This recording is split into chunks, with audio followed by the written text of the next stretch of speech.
बच्चों अभी आप देखें हिंदी व्याकरण। हिंदी व्याकरण में आगे दिन मैंने बताया था संधि, अभी मैं बताने जा रहा हूं शब्द। हमने कहा कि मैं जितना बताऊं उतना ही याद करो, उतना ही से आपको परीक्षा में प्रश्न आ जाएगा। कुछ ही दिन के बाद मैं बुक से बताऊंगा, लेकिन पहले 2-4 दिन देखें। 2-4 दिन में ही जितना हमको जरूरी पड़ेगा उतना हम व्याकरण खत्म कर देंगे। शब्द, शब्द किसे कहते हैं? कहता वर्णों के मेल को शब्द कहते हैं। याद हो गया? वर्णों के मेल को शब्द कहते हैं। यहाँ देखिए गाड़ी, मकान, किताब, बहुत सा है, ये शब्द है। अब बता शब्द के भेद। शब्द के भेद अलग अलग है। पहला है रचना के आधार पर शब्द के 3 भेद होते हैं। रचना के आधार पर शब्द के 3 भेद हैं। पहला है रूढ़। कहता है जिस शब्द को खंड करने पर खंड सार्थक न हो, अर्थात खंड को अलग अलग अर्थ नहीं निकलता हो, तो उसे कहते हैं रूढ़।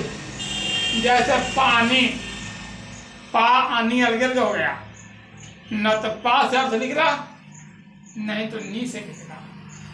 लोटा, नाक, कान, इस तरह से आप दे सकते हैं। दूसरा है यौगिक।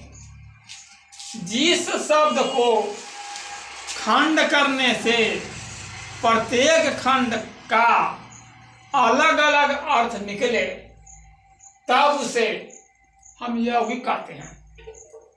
क्या हमने कहा? जिस शब्द को खंड किया जाए तो प्रत्येक खंड से अर्थ जाहिर हो, तो उसे यौगिक कहते हैं। जैसे विद्यालय, विद्या, आलय, विद्या जानिए रहे हैं, आलय माने घर। दाया सागर, दाया और सागर जानिए रहे हैं, यानी अलग अलग अर्थ निकलता हो। अगला है, तीसरा है यौगिक। यौगिक में कहता है कि वैसे शब्द जो अपना अर्थ छोड़कर कोई विशेष अर्थ प्रकट करता हो, अपना अर्थ को छोड़ देता है, अलग से अर्थ जाहिर करता हो, तब हम उसे कहते हैं योग रूढ़।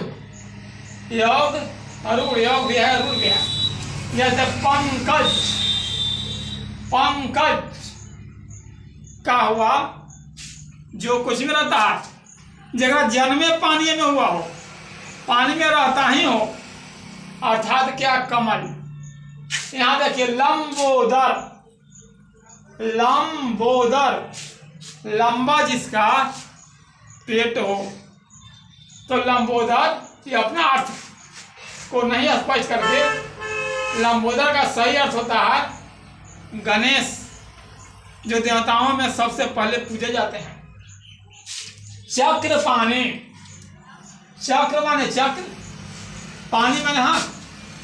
जिसके हाथ में चक्र हो अर्थात विष्णु। यानी देखिए अलग अलग अर्थ जाहिर हुआ, लेकिन अलग अलग अर्थ से भी इससे स्पष्ट नहीं हुआ। अलग से कोई अर्थ प्रकट हुआ, तो जब अलग से अर्थ प्रकट होगा तो उसे कहेंगे योग रूढ़। अलग अलग कोई अर्थ जाहिर केवल होगा, उसे कहेंगे यौगिक। जिसका खंड से कोई अर्थ नहीं निकलेगा तो उसे कहते हैं रूढ़।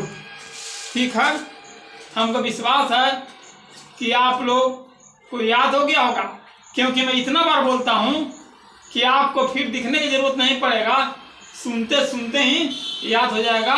बहुत बहुत